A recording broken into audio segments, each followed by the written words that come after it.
Hello boys, welcome back to another session of video tutorials. This session is meant for class 12th biology students and this is also meant for 21st. This is also meant for 21st August 2020. And our memory helps us that we have been discussing about chapter number 6, molecular basis of inheritance. In this, we were discussing, reflecting upon, and arriving at various results of the experiments that great scientists conducted. Genetic material is that substance that controls the formation and expression of traits in an organism and can replicate and pass on from a cell to its daughter cell and from one generation to next generation. The most conclusive evidences in support of DNA as the genetic material came from varieties of experiments, different experiments by different people. And first and foremost that we discussed was Griffith's transforming principle experiment. As you may recollect, Griffith conducted a series of experiments on a bacterium called Streptococcus pneumoniae and concluded that there was some factor in heat-killed virulent bacterial strain that transformed live non-virulent into virulent strain. This must be due to transfer of a genetic material. And in 1944, three great scientists again, Avray, McCarthy and McLeod, they wanted to know what is the chemical nature of the transforming principle. So they fractionated and killed ester bacteria into three components: DNA, carbohydrate and proteins. They also discovered that protein digesting enzymes called proteases and RNA digesting enzymes called RNases did not affect any transformation. So the transforming substance was not a protein or RNA. Digestion with DNAs, on the other hand, did inhibit transformation, suggesting that DNA caused the transformation. Thus, they concluded that DNA is the hereditary material. To ascertain further, Hershey and Chase worked with viruses that infect bacteria called bacteriophages. They incorporated radioactive isotope of phosphorus, that is P32, into phase DNA in a phase culture and sulfur S35 into proteins in a separate phase culture. These phase types were used independently to infect the bacterium E. coli. I said E. coli will be present in our small intestine, Escherichia coli. Bacteria which were infected with viruses that had radioactive DNA were radioactive, indicating that DNA was the genetic material that passed on from virus to bacteria. And then we went on to next experiment, that is Michelson and Stahl conducted the semi-conservative method of DNA replication. So after having gone through all these experiments, now we are entering into how exactly the DNA gets broken or replicates. So mechanism of DNA replication. The process of DNA replication takes place by number of substances, enzymes and proteins. So the substance is deoxyribonucleotides and enzymes are DNA helicase, DNA polymerase 123, RNA primase and DNA ligase, and the protein that is involved is SSB. Of course I said service selection board. No, single strand binding protein. And how exactly it happens? This way. So you got a Y-shaped structure with 5' and 3'. Concentrate on blue lines. Those blue lines are called template strands. Okay, template strands. And The red ones are the lagging strands, and you can also see the direction, prime direction, 5 prime to 3 prime. If a blue line is there, then the red line is opposite, 5 prime to 3 prime in reverse direction, or 3 prime to 5 prime, blue one. From down it is 3 prime to 5 prime. And what are the various ones? So the parental strands are called template strands. Then where the replication starts, that's called ORI, origin of replication. And since it is forming a Y-shaped one, it is called replication fork. And the enzyme DNA polymerase is present, DNA ligase is present, and these Y-shaped fork will be formed. So replication of DNA is energetically highly expensive one. It requires a set of enzymes, mainly DNA dependent DNA polymerase. Without DNA polymerase, this cannot happen. These enzymes catalyze polymerization, as the name suggests, DNA polymerase, polymer, many monomers. What is a monomer here? It's a nucleotide. What is a polymer here?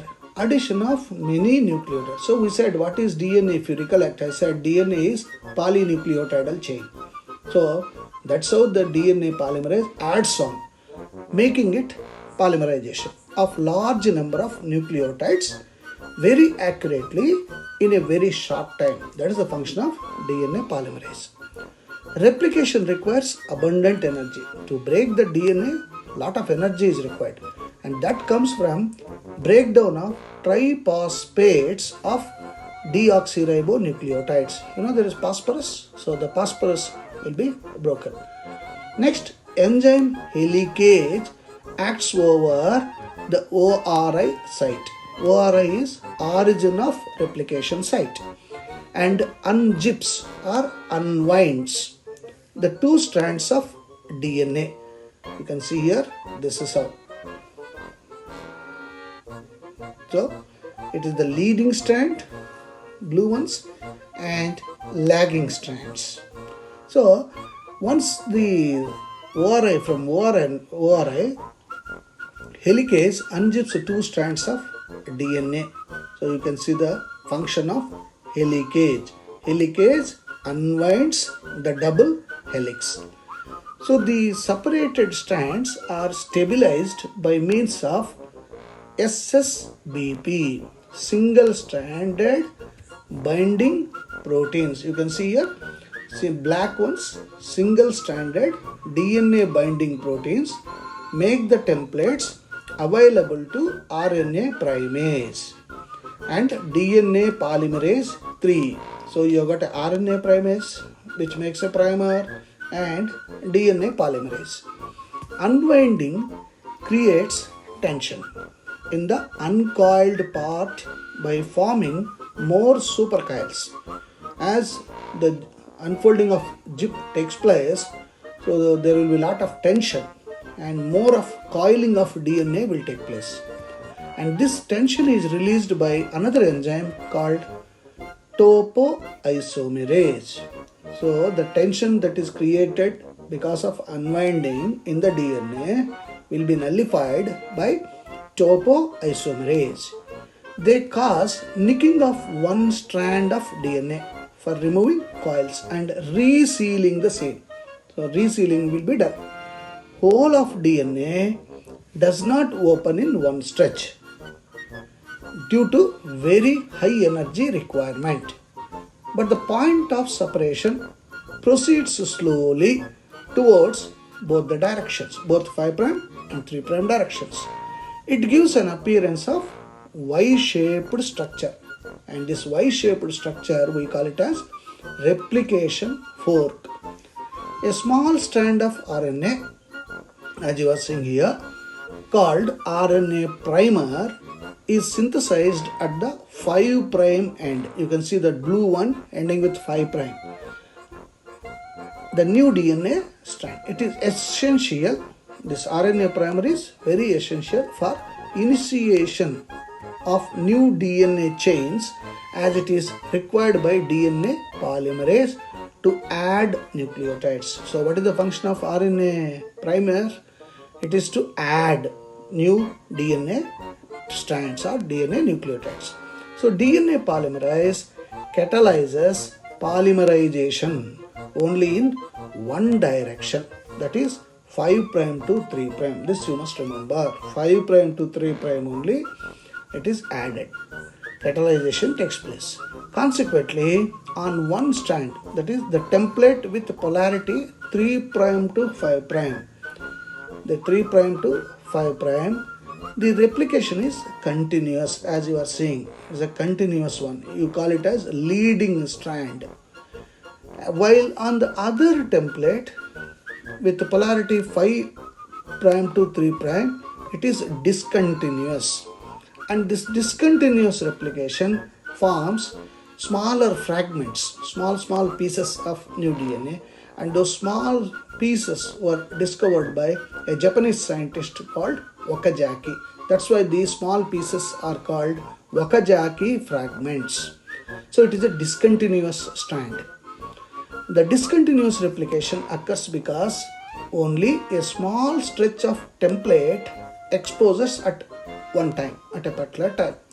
So the discontinuously synthesized fragments are later joined by another enzyme called DNA ligase. Ligase means something that joins. Ligase. Okay. So this is how the DNA undergoes replication. So what is that you have to remember? Mechanism of replication starts at a specific point of DNA molecule called ORI, origin of replication. At origin, DNA strand unwinds by breaking hydrogen bonds. I have been telling that hydrogen bonds are weak in nature, and sometimes weakness is our strength. So this takes place with the help of an enzyme, DNA helicase. At the point of separation, it appears like a Y-shaped structure, and that Y-shaped structure is called replication fork. Each old DNA strand acts as a template. That mother strand acts as a template for the synthesis of daughter strand or new strand. This SSB, I said single stranded binding protein, attaches to unwind stranded and prevents rejoining. This is the main function of SSB protein. What does it do? It will not allow rejoining of the unwinded strand. The synthesis of new DNA strand on old strand takes place by an enzyme called DNA polymerase 3.